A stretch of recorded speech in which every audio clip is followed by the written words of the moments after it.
تحسین بابر نے سچ بولنے کا حلف اٹھایا اور اپنا متصر سا بیان ریکارڈ کرا دیا۔ اس کے بعد وکیل استغاثہ جیرا کے لیے اس کے کٹہرے کے قریب چلا گیا۔ 2-4 رسمی سوالات کے بعد اس نے گواہ سے پوچھا، کیا آپ اس لڑکی کو جانتے ہیں؟ وکیل استغاثہ نے وردہ کی جانب اشارہ بھی کر دیا۔ وہ اس بات میں گردن ہلاتے ہوئے بولا، جی یہ وہی لڑکی ہے جس نے میرے دوست کا خون کیا ہے اور اسی سلسلے میں یہ یہاں عدالت میں موجود ہے۔ تحسین صاحب، کیا یہ درست ہے کہ وقوع سے چند روز قبل ملزم نے آپ سے فون پر بات کی تھی؟ وکیل استغاثہ نے سوال کیا۔ جی ہاں، یہ بالکل درست ہے۔ اس نے ایک مرتبہ پھر اس بات میں سر ہلایا۔ آپ کو اس سے بات کرنا کیسا لگا تھا؟ سچی بات تو یہ ہے کہ اسے بات کر کے میرا ذہن الجھ گیا تھا۔ ناپسندیدہ نظر سے میری موکل کی جانب دیکھتے ہوئے بولا، اس نے بتایا کہ یہ مقتول سے کوئی ضروری اور اہم بات کرنا چاہتی ہے۔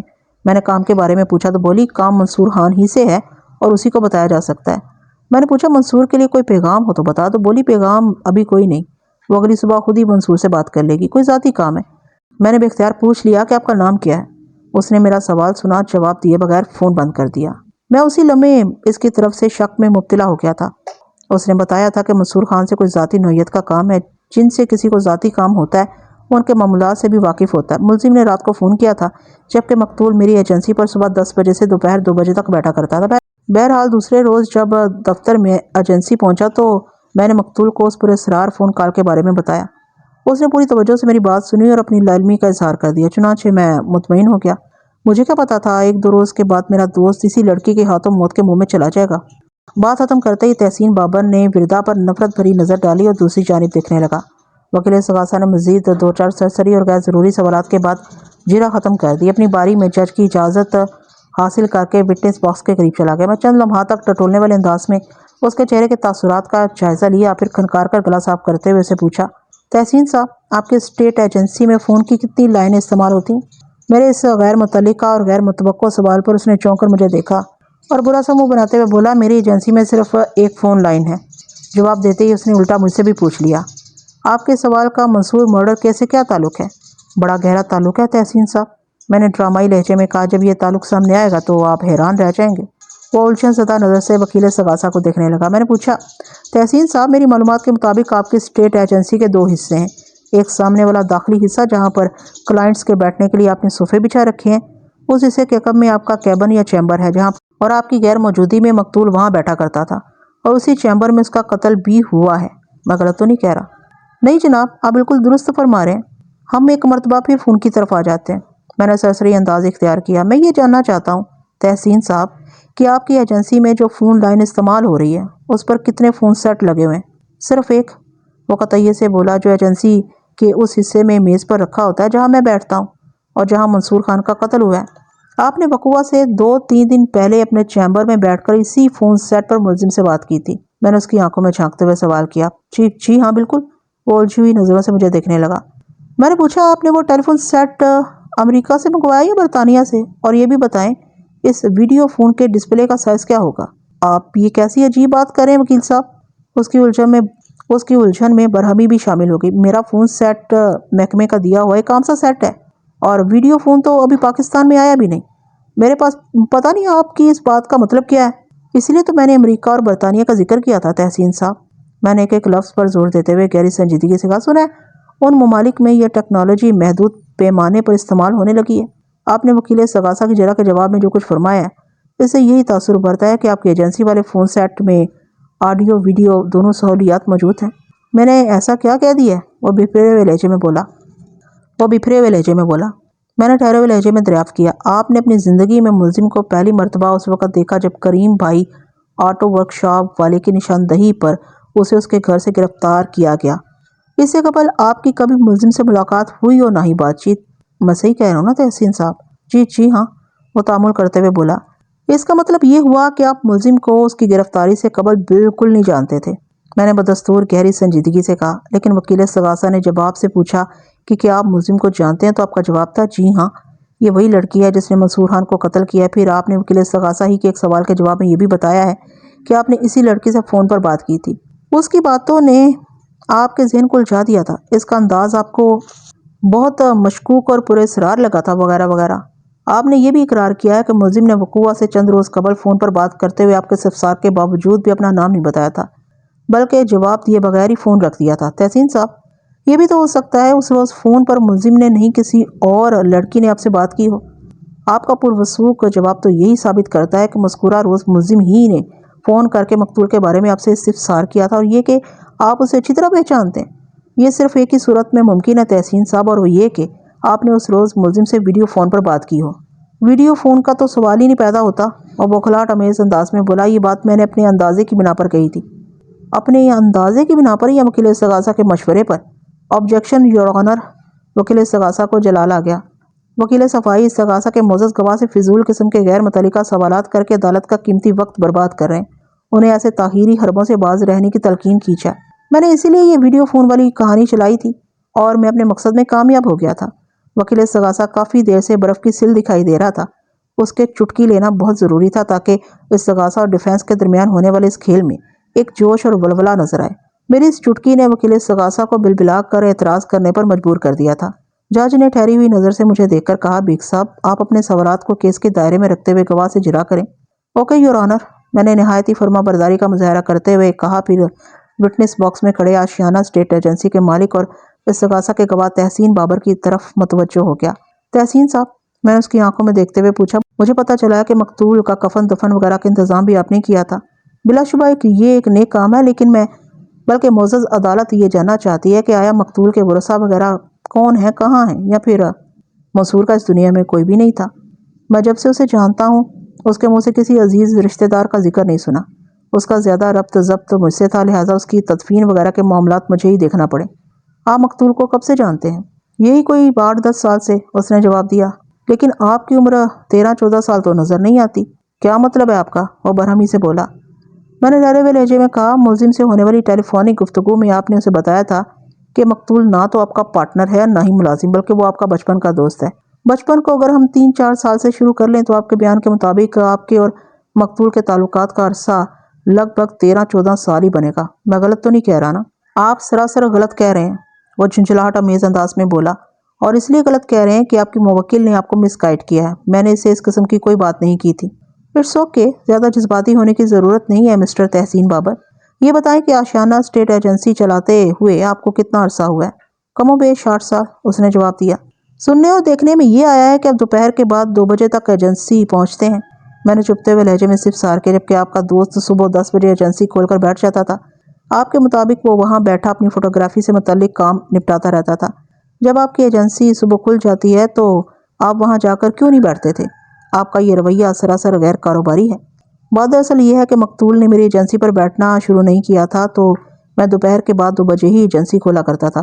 صبح 10 سے دوپہر 2 بجے تک ایجنسی کھلنے کا میرے اسٹیٹ کے کاروبار سے کوئی تعلق نہیں۔ ظاہر ہے ان 4 گھنٹوں کا تعلق آپ کے اسٹیٹ بزنس سے نہیں بلکہ مقتول کے بلیک میلنگ کے دھندے سے تھا۔ میں نے زہر ہند لہجے میں کہا، مسٹر تحسین بابر، آپ اس بات کو جھٹلا نہیں سکتے تھے کہ مقتول آپ کی ایجنسی کی آڑ میں بلیک میلنگ کا مذموم دھندا چلا رہا تھا۔ استغاثہ کی رپورٹ میں بڑی وضاحت سے مقتول کے کالے کرتوتوں کا تذکرہ موجود ہے۔ میرے توسط سے کیا آپ معزز عدالت کو یہ بتانا پسند فرمائیں گے کہ مقتول کے بلیک میلنگ بزنس میں آپ کا پروفٹ شیئر کتنا تھا؟ یہ تو ممکن نہیں کہ وہ آپ کو سوکھا ہی ٹرخا رہا ہو۔ مجھے سخت اعتراض ہے جناب عالی، وکیل استغاثہ نے احتجاجی لہجے میں کہا۔ میرے فاضل دوست حد سے زیادہ تجاوز کر رہے ہیں۔ پتہ نہیں یہ کون سا غیر متعلقہ قصہ لے کر بیٹھ گئے ہیں۔ جج صاحب نے کہا، بیگ صاحب آپ جرا جاری رکھیں۔ بہرحال منصور خان نامی ایک free lance black mailer photographer کا قتل ہوا ہے نا؟ جب قتل ہوا ہے تو کائنات میں اس کا قاتل بھی کہیں موجود ہے۔ میں نے رک کر ایک بوجھل اور گہرا سانس خارج کیا، پھر اپنی بات مکمل کرتے ہوئے کہا، اسی لیے اپنی موکل کو بے گناہ ثابت کرنے کے ساتھ ہی یہ کوشش بھی کر رہا ہوں کہ اصل قاتل بے نقاب ہو جائے۔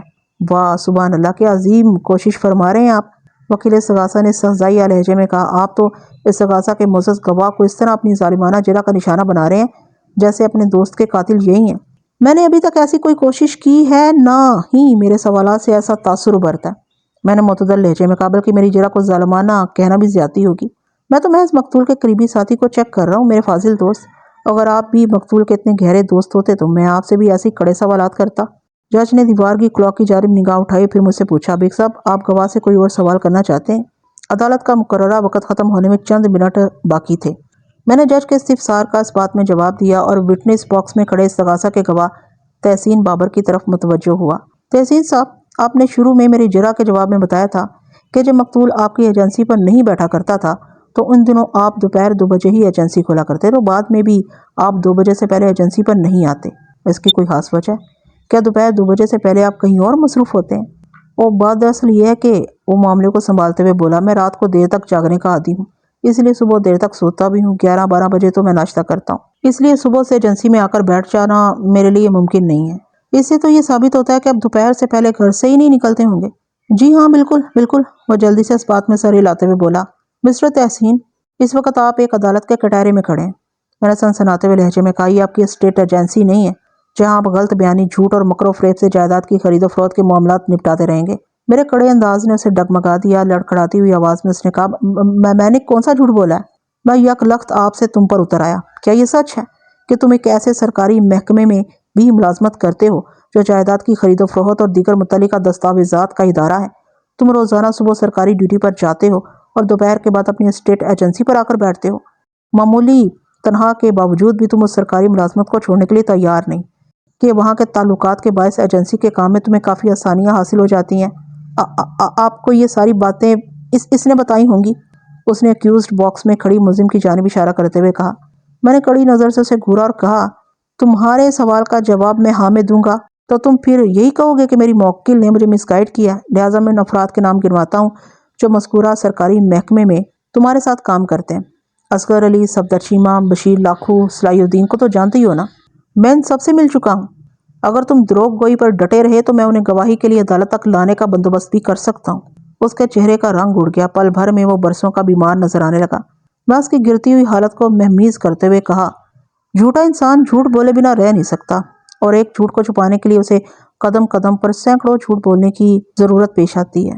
میرے نزدیک تمہارے اس جھوٹ کی زیادہ اہمیت نہیں کہ تم نے معزز عدالت کے سامنے اپنی سرکاری ملازمت کو چھپانے کی کوشش کی، بلکہ میں اس بڑے جھوٹ کا سراغ لگانا چاہتا ہوں جس کی پردہ پوشی کے لیے تمہیں متعدد جھوٹوں کا سہارا لینا پڑ رہا ہے۔ تحسین بابر کے کندھے جھک سے گئے، پھر وہ کٹہرے کے چوبی ریلنگ کا سہارا لے کر کھڑا ہو گیا اور جلدی سے خشک ہوتے ہونٹوں پر زبان پھیرتے ہوئے بولا، پپانی۔ اس کے ساتھ ہی عدالت کا وقت ختم ہو گیا۔ جج نے 10 روز بعد کی تاریخ دے کر عدالت برخاست کرنے کا اعلان کر دیا۔ آئندہ پیشی پر استغاثہ کے 3 گواہ یکے بعد دیگرے بھگتائے گئے، جن میں کریم آٹوز کا مالک کریم بھائی، اس کے گیراج میں کام کرنے والے الیاس احمد اور نبی بخش نامی 2 میکینک بھی شامل تھے۔ یہ تینوں افراد باری باری اپنے حلفیہ بیان دے چکے تو میں نے اور وکیل استغاثہ نے ان پر مختصر سی جرح بھی کی، لیکن ان کے بیانات اور بعد میں ہونے والی جرح میں کوئی ایسی خاص بات نہیں جسے احاطۂ تحریر میں لایا جائے۔ تاہم ان کے بعد پیش ہونے والے گواہ کے بیان نے زیر سماعت کیس میں کرنٹ سا دوڑا دیا۔ اس گواہ کا نام تھا چچا خلیل۔ چچا خلیل کی عمر 50 سے متجاوز تھی۔ وہ ایک دبلا پتلا اور دراز قامت شخص تھا۔ اس کے سر کے تمام بال سفید ہو چکے تھے۔ اس کے ہونٹوں اور دانتوں کو دیکھ کر یہی لگتا تھا کہ وہ بذات خود پان کی ایک چلتی پھرتی دکان ہے، اور اس نے بڑا پختہ تہیہ کر رکھا ہے کہ فروخت ہونے والے ہر پان کے ساتھ ہی وہ ایک پان اپنے کلے میں دبانا کبھی نہیں بھولے گا۔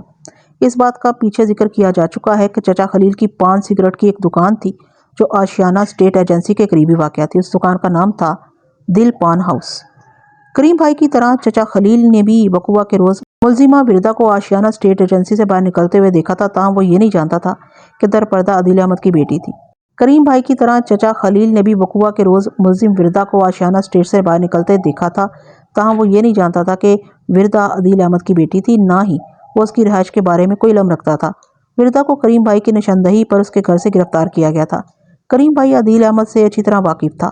وکیل استغاثہ نے چچا خلیل کو فارغ کیا تو اپنی باری پر میں جج کی اجازت حاصل کر کے وٹنس باکس کے قریب پہنچ کر ہلکے پھلکے سوالات سے جرح کا آغاز کیا۔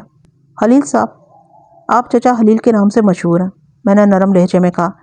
کیا میں بھی آپ کو اسی نام سے پکار سکتا ہوں؟ اکثر لوگ مجھے چچا کہتے ہیں، بعض چچا خلیل بھی کہہ لیتے ہیں۔ وہ بولا، آپ مجھے خلیل کہیں، چچا خلیل پکاریں یا پھر محض چچا کہہ کر مخاطب کریں، مجھے کوئی اعتراض نہیں ہوگا، بس تو پھر صرف چچا ہی کافی ہے۔ میں نے فیصلہ کن انداز میں کہا، اس لفظ میں اچھی خاصی اپنائیت پائی جاتی ہے۔ یہ تو محض ایک اتفاق ہے کہ آج ہم 2 مخالف پارٹیوں کی حیثیت سے روبرو ہیں۔ آپ استغاثہ کے گواہ ہیں اور میں وکیل صفائی۔ اس نے دوستانہ نظر سے مجھے دیکھا، تاہم منہ سے کچھ نہیں بولا۔ میں نے پوچھا، چچا یہ آپ کی دکان کا نام کچھ عجیب سا نہیں ہے؟ پان کی شکل بڑی حد تک دل سے ملتی جلتی ہے۔ وہ وضاحت کرتے ہوئے بولا، اس لیے میں نے اپنی دکان کا نام دل پان ہاؤس رکھا ہے۔ میں اتنی محبت سے پان لگاتا ہوں کہ میرے ہاتھ کا پان کھانے والوں کا دل خوش ہو جاتا ہے۔ اس وضاحت پر میں نے ستائشی نظر سے اسے دیکھا اور زیر لب مسکراتے ہوئے کہا، چچا آپ بالکل ٹھیک کہہ رہے ہیں۔ آپ کے چہرے پر نظر آنے والی خوشی سے اندازہ ہوتا ہے کہ چبانے والی اس پروڈکٹ سے آپ سب سے زیادہ اپنا ہی دل خوش کرتے رہتے ہیں۔ میں نے دانستہ محتاط رویہ اپناتے ہوئے منہ کے بجائے چہرے کا لفظ استعمال کیا تھا۔ وہ میرے ریمارکس پر فراق دلی سے ہنسا اور سوالیہ نگاہ سے مجھے دیکھنے لگا۔ میں نے ملزم کے لباس کے بارے میں چچا خلیل سے چند سوالات کیے تاکہ کریم خان کے بیان کا موازنہ کیا جا سکے۔ چچا نے بھی کم و بیش وہی جوابات دیے جو اس سے پہلے کریم بھائی دے چکا تھا۔ میں نے جرا کے سلسلے کو دراز کرتے ہوئے کہا، چچا کیا آپ اپنی یادداشت پر زور دیتے ہوئے بتا سکتے ہیں کہ وقوعہ کے روز آپ نے کتنے بجے ملزمہ کو آشیانہ اسٹیٹ ایجنسی میں داخل ہوتے دیکھا تھا؟ میں نے دانستہ اپنے سوال میں ایک پیچ ڈال دیا تھا۔ وہ فوراً تصحیح کرتے ہوئے بولا، وکیل صاحب ایک بات کی میں وضاحت کر دوں، اور یہ بات میں نے پولیس کو بیان دیتے وقت بھی کہی تھی کہ میں نے ملزمہ کو اسٹیٹ ایجنسی سے نکل کر جاتے ہوئے دیکھا تھا۔ میں نہیں جانتا وہ کب وہاں آئی تھی اور کتنی دیر تک اندر موجود رہی تھی۔ اس وضاحت کے لیے بہت بہت شکریہ چچا، میں نے دوستانہ انداز میں کہا۔ اب یہ تو بتا ہی دیں کہ وقوعہ کے روز جب آپ نے ملزم کو آشیانہ اسٹیٹ ایجنسی سے نکل کر جاتے ہوئے دیکھا، اس وقت دن کا کیا بجا تھا؟ یہ بظاہر ایک معمولی سا سوال نظر آتا ہے، لیکن میں اس کا بالکل درست جواب دینے سے قاصر ہوں، وہ معذرت خانہ لہجے میں بولا، کیونکہ میں نے گھڑی میں وقت نہیں دیکھا تھا، مگر اتنا مجھے اچھی طرح یاد ہے کہ وہ دوپہر کا وقت تھا، 12 ساڑھے 12 یا 1 چچا خلیل کا جواب تسلی کی کسوٹی پر پورا نہیں اترتا تھا، لہٰذا میں نے جرا کے سلسلے کو آگے بڑھا دیا۔ چچا آپ کو یہ بات کیسے پتہ چلی کہ آشیانہ اسٹیٹ ایجنسی میں کسی کا قتل ہو گیا؟ یہ بات مجھے ایجنسی کے مالک تحسین بابر نے بتائی تھی، اس نے جواب دیا۔ کتنے بجے بتائی تھی؟ یہی کوئی 2 سوا 2 بجے، اس نے بتایا۔ تحسین روزانہ لگ بھگ 2 بجے ایجنسی پہنچتا تھا نا؟ پولیس کے روزنامچے کے مطابق اس نے 3:30 بجے سپہر تھانے فون کر کے قتل کی اس واردات کی اطلاع دی تھی۔ چچا خلیل کے بیان سے یہ ظاہر ہوتا تھا کہ زیادہ 2:30 بجے تک تحسین بابر اس ہولناک حقیقت سے واقف ہو چکا تھا کہ اس کی ایجنسی میں منصور خان کو قتل کر دیا گیا۔ پھر اس نے 1 گھنٹے بعد یعنی 3:30 بجے پولیس کو اس واقعے کی اطلاع کیوں دی؟ وہ اس تاخیر سے کون سا فائدہ حاصل کرنا چاہتا تھا؟ یہ تاخیر محض اس کی بوکھلاہٹ کے سبب تھی یا اس کے پیچھے اس کا کوئی خاص مقصد کار فرما تھا؟ میں جو تحسین بابر اور اس کے اقدام کے بارے میں سوچ رہا تھا، اس کے حوالے سے میرا شک اور پختہ ہوتا جا رہا تھا۔ پتہ نہیں کیوں یہ شخص شروع ہی سے مجھے غلط نظر آ رہا تھا۔ مجھے یوں محسوس ہوتا تھا جیسے قتل کی اس واردات میں وہ کسی نہ کسی زاویے سے ضرور ملوث رہا ہے۔ میں اپنے ان محسوسات کو فی الوقت کوئی نام دینے سے معذور تھا، آپ اسے چھٹی حس کی مہربانی کہہ سکتے ہیں۔ میں نے تحسین بابر کو ٹارگٹ بناتے ہوئے چچا خلیل سے سوالات شروع کر دیے۔ چچا کیا تحسین یہ بات بتانے خود آپ کی دکان پر آیا تھا یا آپ اس کی ایجنسی گئے تھے؟ میں ہی گیا تھا اسے پان دینے، وہ بڑی رسان سے بولا۔ اس روز تحسین کے حوالے سے میرا ذہن خاصا الجھا ہوا تھا۔ بس سنجیدگی کے ساتھ اس سے کچھ پوچھنا چاہتا تھا، کیونکہ تھوڑی دیر پہلے وہ مجھ سے ایک ایسی بات کہہ گیا تھا جو صفیہ کے دعوے کی تائید کرتی تھی، لیکن میں صفیہ کی بات ماننے کو تیار نہیں تھا، اس لیے تحسین سے پوچھنا چاہتا تھا، مگر میرے دل کی دل میں اور ذہن کی ذہن میں ہی رہ گئی۔ اس سے پہلے کہ میں سلسلے میں زبان کھولتا، تحسین نے منصور خان کے قتل کی اطلاع دے دی۔ اس کے بعد تو کچھ پوچھنے یا کچھ استفسار کرنے کا سوال ہی پیدا نہیں ہوتا تھا۔ میں نے اس کے خاموش ہونے پر کہا، چچا آپ نے ایک ہی سانس میں اتنی زیادہ اور الجھی ہوئی باتیں بتا دی ہیں کہ سننے والوں کا دماغ چکرا گیا ہوگا۔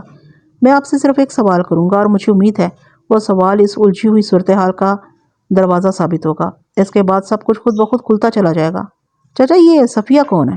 آپ کی چچی ہے وکیل صاحب، وہ بڑی معصومیت سے بولا۔ میری بیوی صفیہ کا دعویٰ ہے کہ میرا حافظہ کمزور ہو گیا، لیکن میں اس کی یہ بات ماننے کو تیار نہیں۔ مگر وقوعہ کے روز جب تحسین نے بھی مجھ سے یہی جملہ کہا تو میں سوچ میں پڑ گیا۔ میں جب اسے پان دینے ایجنسی کی طرف گیا تو میرے ذہن میں یہی سوال تھا کہ اسے پوچھوں گا کیا واقعی میری یادداشت نے کوئی گڑبڑ کی ہے یا اس نے ازراہ مذاق مجھ سے وہ جملہ کہا تھا۔ تحسین نے آپ سے کون سا جملہ کہا تھا؟ میں نے اضطراری لہجے میں دریافت کیا۔ اور کس موقع پر؟ اس وقت کیا صورتحال چل رہی تھی؟ میرے اندر ایک آواز بار بار اٹھ رہی تھی کہ میں منزل کے بہت قریب پہنچ گیا ہوں، لیکن آنکھوں کے سامنے منظر بالکل واضح نہیں تھا۔ اس منظر کی ٹیوننگ اور فوکسنگ کے لیے ہی میں نے چچا خلیل سے 2 سوال کیے تھے۔ وہ ٹھہرے ہوئے لہجے میں بولا، میں آپ کو تفصیل کے ساتھ بتاتا ہوں جناب۔ بات دراصل یہ ہے جناب کہ تحسین جب بھی ایجنسی پر آتا ہے تو پہلے وہ مجھے پان اور سگریٹ وغیرہ کا آرڈر دیتا ہے، اس کے بعد ایجنسی میں داخل ہوتا ہے، تھوڑی دیر کے بعد میں اس کا آرڈر ایجنسی میں دے آتا ہوں۔ لیکن وقوعہ کے روز تھوڑی گڑبڑ ہو گئی تھی۔ ملزم کو ایجنسی سے نکلے کوئی آدھا پون گھنٹہ ہی گزرا تھا کہ میں تحسین کی موٹر سائیکل کو ایجنسی کے باہر کھڑے دیکھ کر چونک اٹھا۔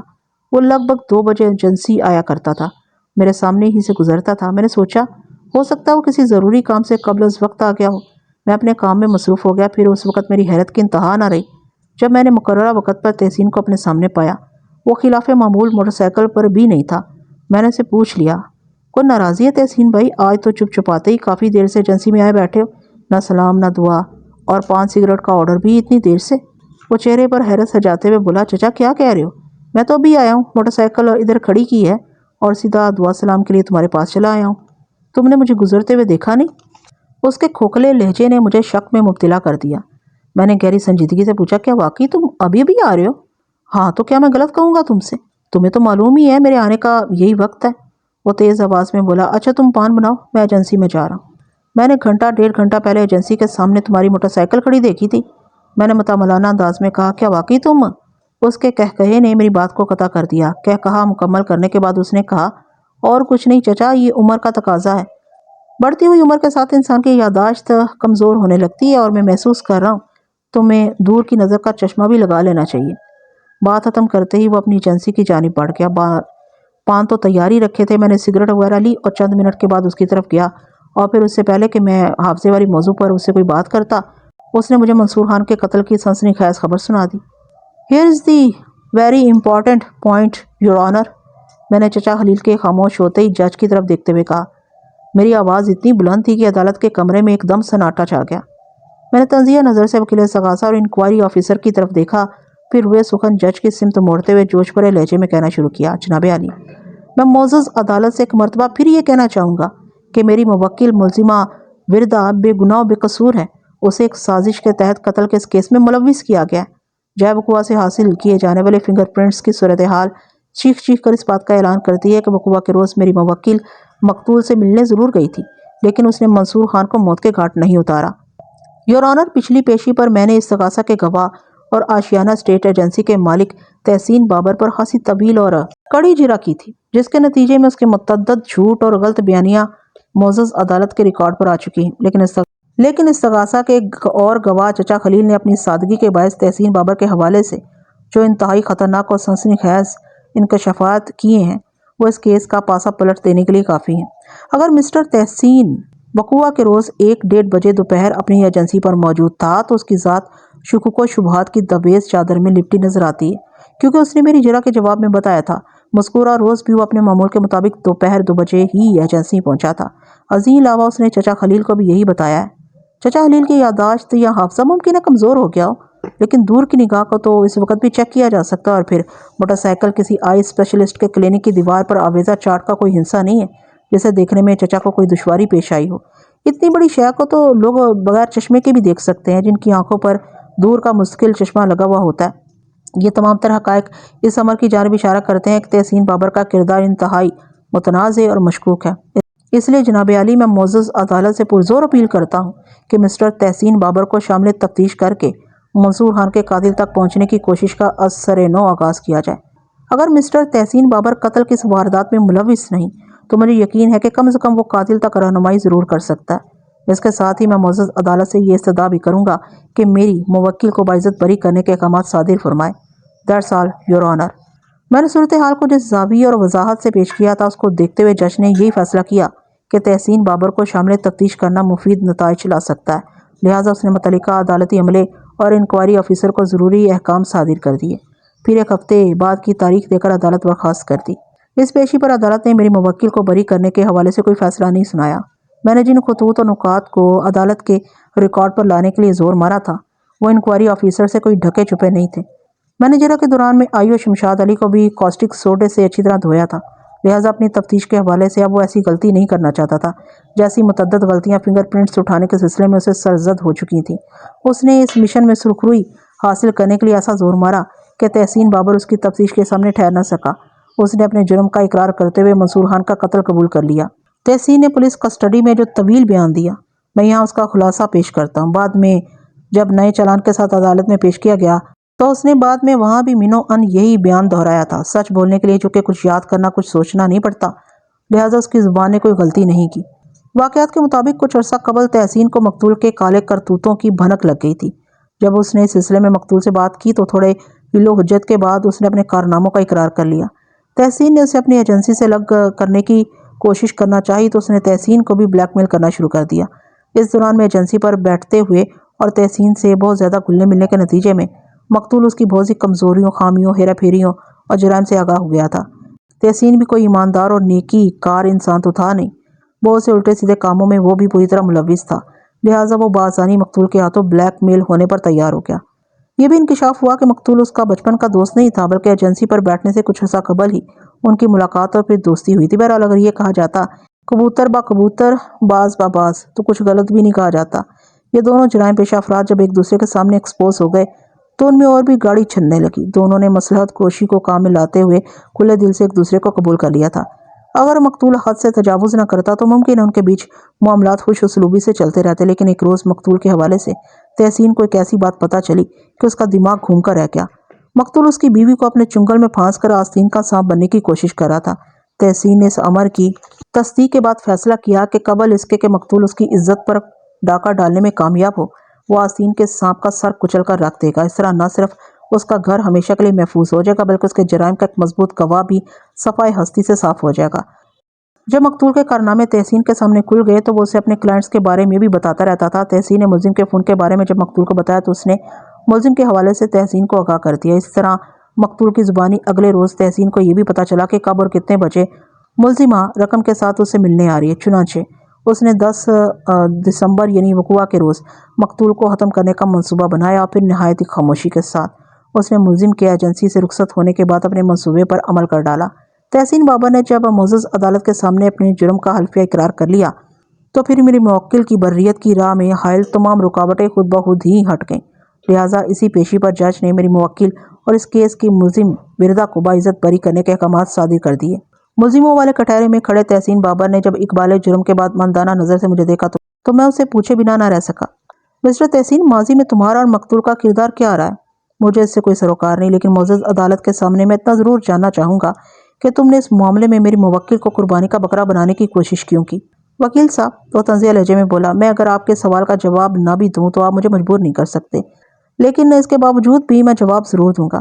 واقعی تم ٹھیک کہہ رہے ہو، میں اس حوالے سے تم پر کوئی دباؤ نہیں ڈال سکتا، اس لیے اگر تم مجھ سمیت حاضرین عدالت چونکہ یہ جاننے کے مشتاق ہیں، اس لیے اگر تم بتا دو تو یہ ہم سب پر تمہارا احسان ہوگا۔ آخر وردہ نے تمہارا کیا بگاڑا تھا؟ تم نے اس سے کون سی دشمنی نکالنے کی کوشش کی؟ میری نہ تو ملزمہ سے کوئی دشمنی تھی اور نہ ہی مقتول سے کوئی دوستی۔ میں نے تو ایک کوشش کی تھی، لیکن میری بدقسمتی کہ وہ کوشش کامیاب نہیں ہو سکی، تو تم نے اپنی گردن بچانے کے لیے میری موکل کی گردن مارنے کا بندوبست کیا تھا۔